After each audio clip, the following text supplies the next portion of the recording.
2021년 5월 21일 극단적 선택을 한 공군 중사 이씨. 98년생 꽃다운 나이에 왜 이런 선택을 하게 된 걸까요? 대한민국 공군이 작성한 사건 일지입니다. 2021년 3월 2일 화요일 성폭력 사건이 발생했다. 가해자 중사가 피해자 여군 중사 등 4명과 함께 영해에서 음주 회식 후 복귀하는 후배 부사관 차량의 뒷자리에 동승한 피해자 중사를 강제로 추행해 다음날 신고가 들어왔다. 그 이후 피해자와 가해자를 분리했고 피해자의 청원 휴가가 주어졌다. 피해자 조사를 했고 피해 사실 관련 진술을 받고 총 22번의 상담을 시행했다. 변호사를 선임했다. 그리고 이 내용을 기소의견으로 송치시켰다. 내용은 성폭력 사건이 발생했고 피해자를 가해자와 분리 보호하며 적극적인 수사와 치료에 집중했으며 직접 변호사까지 붙여줬다는 공군. 겉으로 보기엔 매뉴얼대로 제대로 진행된 느낌입니다. 하지만 피해자는 약혼자와 혼인신고를 한 바로 그날 마지막을 준비했습니다. 울먹이는 모습으로 휴대폰 녹화 버튼을 누르고 모든 과정을 남기며 이런 메모를 남겼습니다. 나의 몸이 더럽혀졌다. 가해자 때문이다. 도대체 무슨 일이 있었던 걸까요? 김원 사건 파일, 공군 성추행 사건의 공범들 편입니다.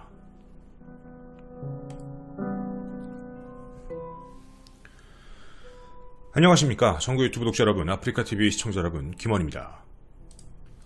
5월 31일 사랑하는 제 딸 공군 중사의 억울한 죽음을 밝혀주세요라는 제목의 청원이 올라옵니다. 이 글 속에서 첫 번째로 눈에 띈 단어는 피해자 보호 미조치라는 단어였습니다.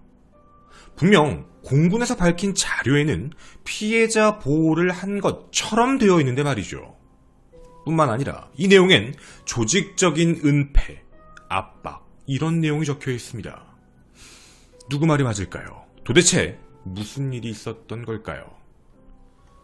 첫 번째 섹션 사건의 발생입니다. 2021년 3월 2일 충남 서산의 공군 20 전투비행단 선임인 장모 중사는 야간 근무를 바꿔서라도 이 중사에게 회식에 참석하라는 지시를 합니다. 당시 부대는 코로나 집단 감염이 발생했던 부대였기 때문에 음주와 회식의 금지령이 있어서 좀 가기가 껄끄러웠지만 이 중사는 평소에 압박, 야단, 욕도 했던 자신의 상관의 명령에 어쩔 수 없이 나가게 됩니다. 그런데 부대 회식은 아니었고요. 정확히는 상사 지인의 개업 축하 자리였습니다. 생각해보면 자신을 전혀 부를 이유가 없는 장소였죠. 술자리가 끝나고 돌아오던 길, 후임 부사관의 차 뒷자리에 장중사와 피해자 이중사가 함께 타고 가게 됩니다. 그런데 그 안에서 장중사는 이상한 행동을 하기 시작합니다. 말로 하기도 좀 그런 내용입니다. 정확히는 말씀드릴 수 없지만 굉장히 부끄럽고 치욕적인 추행을 당하게 됩니다. 이에 피해자 이중사는 차에서 내리며 숙소까지 2km 정도를 걸어가는 동안에도 장중사에게 2가지를 당합니다. 회유 및 위협이었죠. 너 차 있지? 너 차에 들어가서 같이 얘기 좀 하자. 이상한 말이죠. 신고하려면 신고해봐. 라며 비아냥거리고 갑자기 숙소에서 불러내 무릎을 꿇은 뒤 한 번만 봐달라. 사건을 무마하려고 요구를 합니다. 그리고 돌아간 이후에도요. 용서해주지 않으면 내가 극단적인 선택을 하겠다라며 협박 문자도 계속해서 보냅니다. 하지만 피해자 이중사님은 이 사건에 대해 바로 상관에게 보고 및 신고를 하게 되지요. 성추행을 당했다. 자, 물론 여기까진 공군이 밝힌 사건 일지와 유사한 내용입니다. 하지만 그 이후 이상한 일이 발생됩니다. 바로 회유와 압박이었죠. 신고 당일 저녁이었습니다. 3월 3일 저녁 회유 자리에 이중사를 부릅니다. 그건 노 상사와 노 준이었는데요. 같은 날 술자리로 불러내 이런 말을 합니다. 살면서 한 번쯤 겪을 수 있는 일이니까 이 사건 덮자. 만약 이 사건이 커지면 회식에 갔던 사람 모두 피해를 받는다. 코로나 문제였죠. 가해자가 곧 전역할 테니까 상부에 보고하지 않았으면 좋겠다. 이런 이야기를 합니다. 참 이상한 내용이었죠. 당시에 굉장히 분하고 악에 바쳤던 이중사님은 사실 어쩔 수 없다고 생각했나 봅니다. 그러면 보고 안 할 테니까 가해자였던 장중사는 완벽하게 분리를 해달라라고 요구를 했습니다. 그런데 이들의 행동은 거기서 끝나지가 않았습니다. 가해자인 장중사는 죽어버리겠다라고 협박을 하면서도요, 이런 말을 주변 부대원들에게 합니다. 나가서 아버지 사업 물려받으면 돼. 이런 식의 이야기였죠. 자기는 아무런 잘못이 없다. 괜찮다. 이런 입장이었습니다. 이 이야기를 전해들은 이중사의 마음은 어땠을까요? 이뿐만이 아닙니다. 가해자의 아버지, 장중사의 아버지는 이런 문자 내용을 보냅니다. 초등학교 3학년 때부터 내가 혼자 키우며 기 안 죽이고 남자답고 남들에겐 항상 베풀며 살아라 이렇게 교육시키며 아버지가 못다한 군생활을 멋있게 했으면 했고 항상 아버지로서 장중사 하나만 바라보며 살아왔기에 뿌듯했다. 이유가 어떻든 아들의 잘못은 혼나 마땅하다. 못난 아버지로서 마지막 기회가 주어진다면 명예롭게 전역하는 걸 보고 싶다. 여러분은 지금 이 내용이 어떤 입장으로 들리십니까? 피해자의 마음은 전혀 중요하지 않습니다. 가해자만 무사히 지나갔으면 좋겠다라는 가해자 입장에만 이야기였죠. 심지어 이뿐만이 아니었습니다. 22일날 같은 공군 부사관인 약혼자, 즉 피해자의 약혼자에게도 합의를 종용합니다. 군대니까요. 이에 분노한 약혼자는 이게 피해자에 대한 2차 가해다라며 합의 없다라고 아예 못을 박아버렸습니다.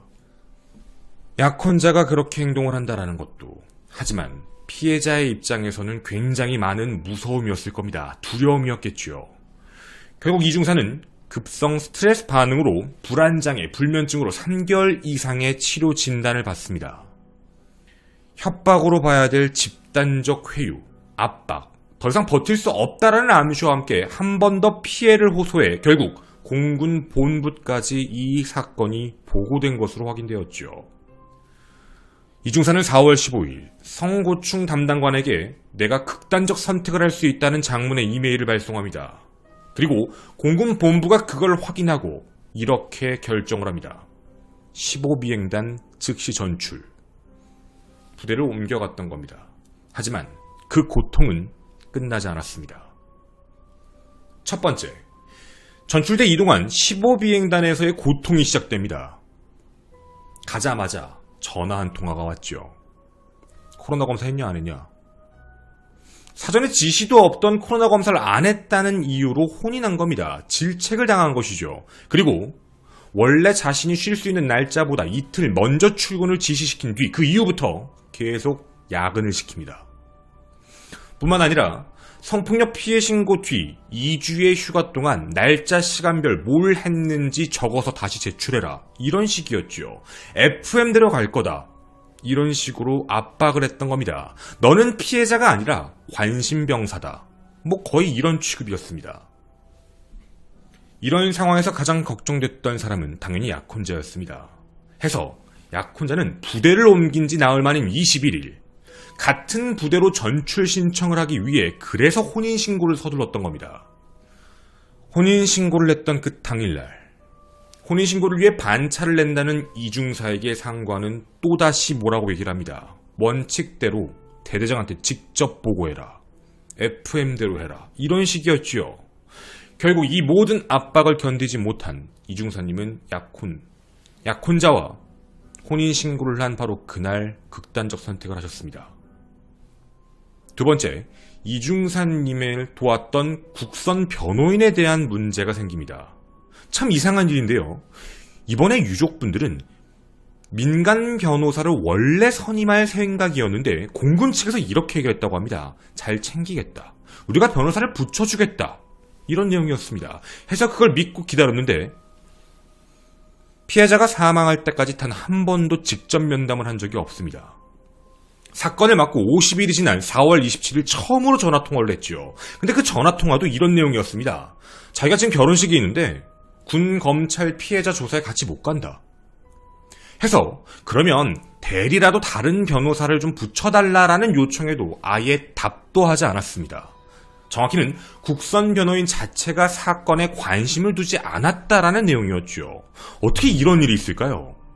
우리가 국선 변호인이라고 하면 보통 우리가 아는 재판에 있는 법무부 소속인가? 라고 생각하실 수 있는데 확인해본 결과 이 국선 변호인은 군 법무관이 임명하는 경우가 있습니다. 정확히 표현해드리면 한 사무실에 검사와 변호사가 같이 있고요. 그 안에서 군 내부에 있는 데서 당신은 그냥 당신이 변호사해. 내가 검사할게. 거의 이런 식인 겁니다. 결국 유족분들은 피해자가 사망한 이후 새 변호사를 선임했습니다. 근데요, 정말 이상한 일이 있었습니다.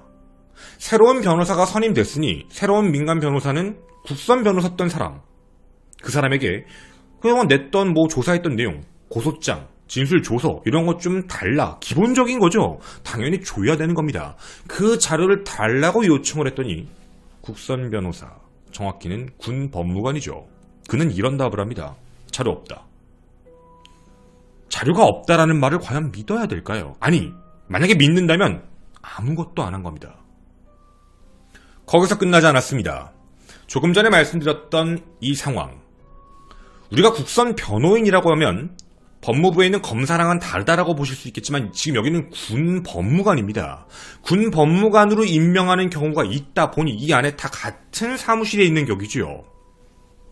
여기서 이렇게 이야기를 합니다. 정신과 치료를 받고 있던 이중사에게 이중사의 사진과 개인 신상 같은 정보들을 서로 돌려보면서 외모 평가는 물론 유족을 비하합니다. 진상이라고요. 심지어 시체팔이라는 말까지 했다라고 합니다. 자, 이렇게 두 가지를 보면 원래 있던 부대에서 너무 힘들어 처음엔 넘어가려고 했지만 계속적인 공격이 들어와 어쩔 수 없이 전출된 부대에서도 공격, 자신을 지켜줄 것 같았던 변호인도 자신의 편이 아니었습니다. 여기서 끝나지가 않습니다. 세 번째, 군사경찰이 이상한 행동을 합니다.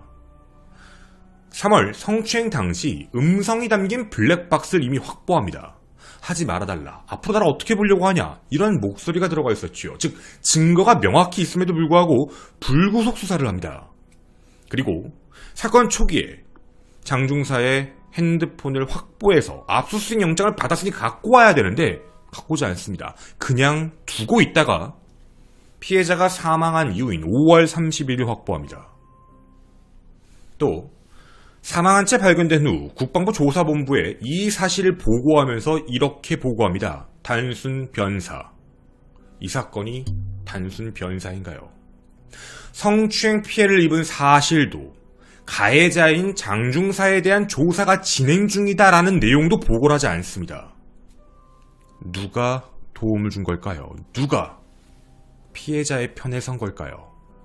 이 사건이 결국 피해자의 극단적 선택 이후 세상에 알려지기 시작을 하자 국방부는 수사 주체를 공군에서 국방부로 이관시킵니다. 그리고 군 검찰단이 구속영장을 청구했고 결국 구속이 되었습니다.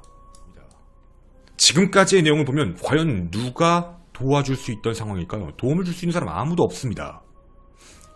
그런데 말이죠. 여기서 끝이 아니었습니다. 왜 이런 극단적인 선택을 했고 왜 그렇게 도망치고 싶어 했을까? 네 번째입니다. 고인께서는 1년간 성추행을 3번 당하셨습니다. 2021년 3월 2일 장중사. 그렇게 성추행을 당하고 이후 다음날 회식 자리에 불러내 노 상사는 무마시키려는 회유를 합니다. 그리고 1년 전으로 가도록 하겠습니다. 부대에 부사관 A가 파견을 오게 됩니다. 파견 온 날 회식 자리에서 허리를 감싸고 어깨를 앓는 등 성추행이 있었다는 걸 보고를 했는데 접수 및 상담까지 한 기록이 있습니다. 그런데 그때도 똑같이 회유가 시작됩니다. 상급자였던 노준희, 이번에도 있었죠. 노준희는 이런 말을 합니다.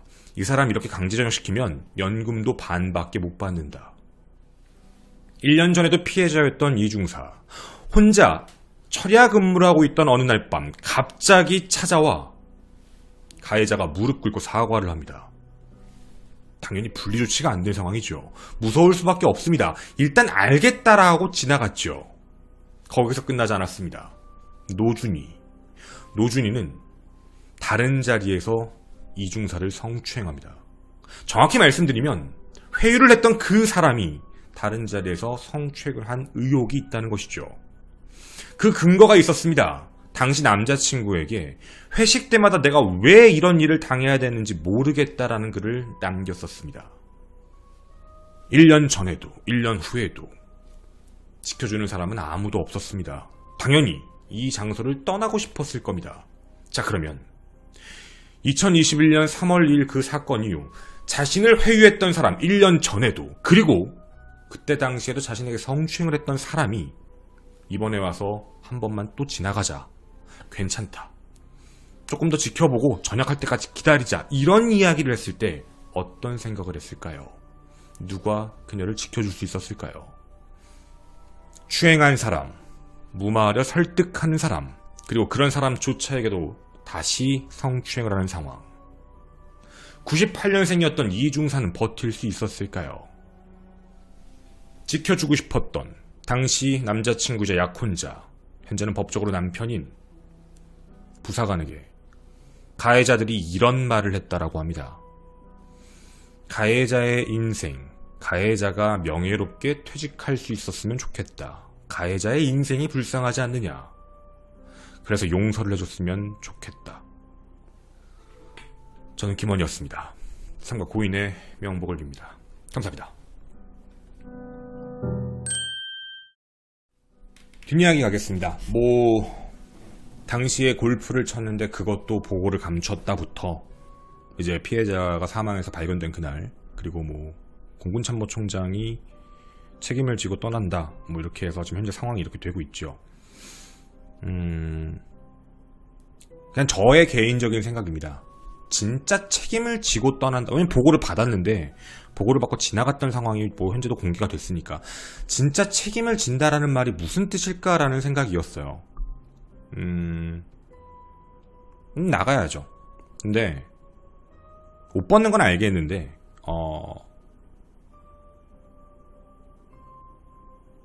상황이 어떻게 되는지 보고 가야 되지 않나라는 생각이었어요. 정확하게 처벌하고.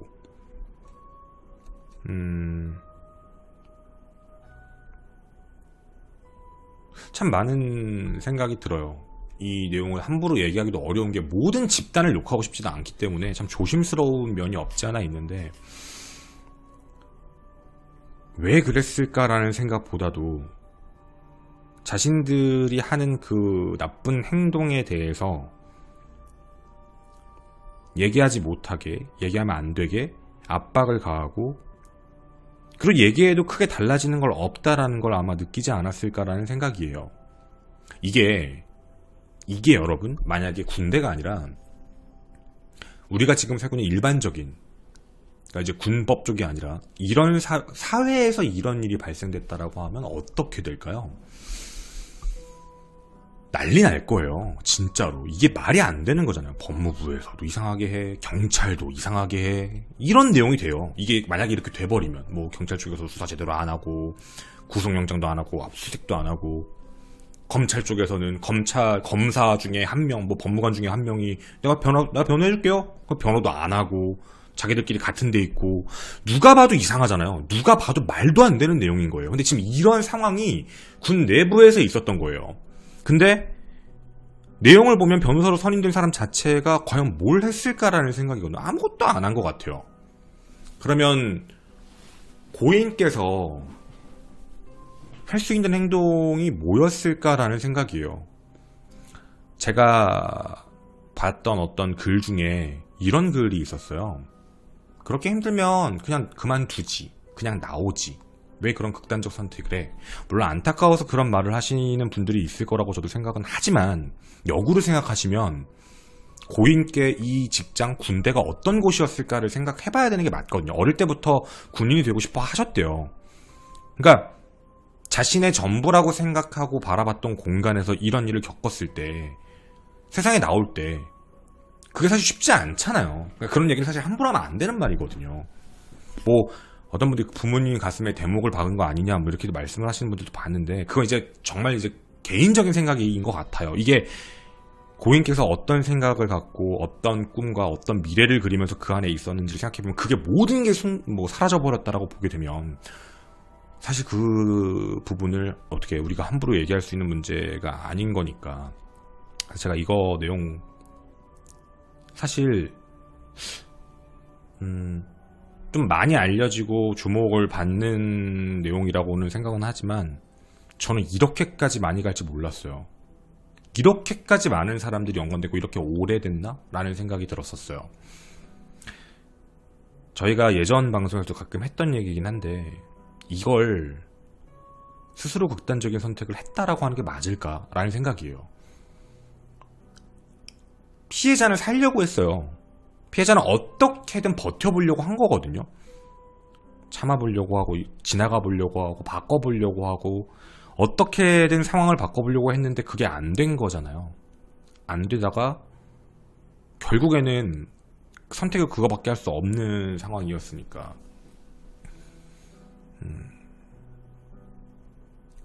참 개인적으로는 남겨진 분들도 너무 가슴이 아플 것 같고, 그 영상을 남겼다라는 게 도대체 무슨 생각일까요? 얼마나 억울했으면 이라는 생각이에요. 얼마나 고통스러웠으면. 그래서 이 공간에서는, 그러니까 이제 어쨌든 우리나라는 군대는 따로 분리가 돼 있으니까 군법에서 군 안에서의 그 모습을 저 개인적으로 요 사건만 놓고 말씀을 좀 드리면, 다른 사건들도 지금 다 터지고 있어요. 지금 이 사건이 나오고 나서부터 그동안 피해를 입었던 내용들에 대한 것들이 계속 나오고 있는데 나 진짜 보고 되게 놀랬거든요. 믿고 싶지 않았지만 나오는 내용이니까. 이게 만약에 대한민국 살아가는 일반적인 사람들이 보고 있는 입법, 행정, 사법 뭐 이런 거 있잖아. 우리가 지금 살아가는 나라의 사회에서 지금 이런 행태, 군대처럼 행동이 됐다면 그 나라는 제가 볼 땐 망한 나라거든요.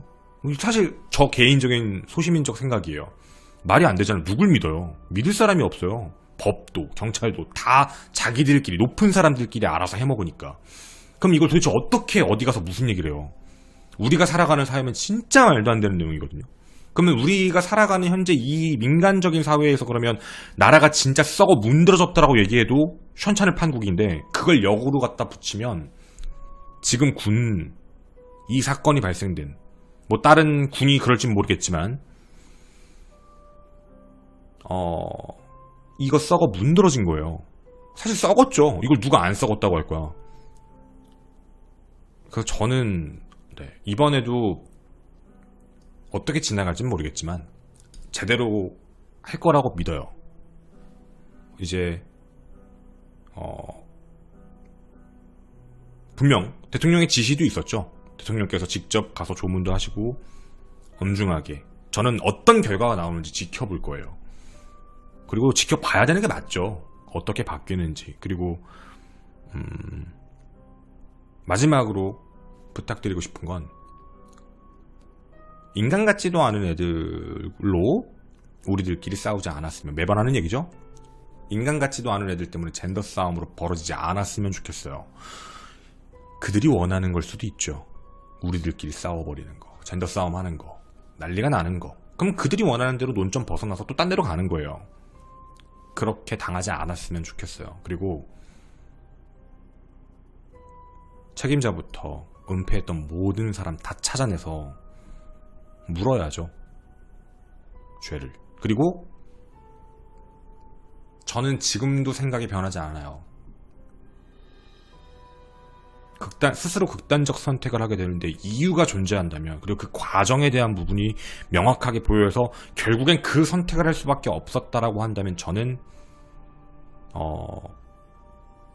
타살이라고 생각해요. 절대로 이거를 스스로 목숨을 끊었다라고 생각하지 않아요. 저는 타살이라고 저는 생각합니다. 그리고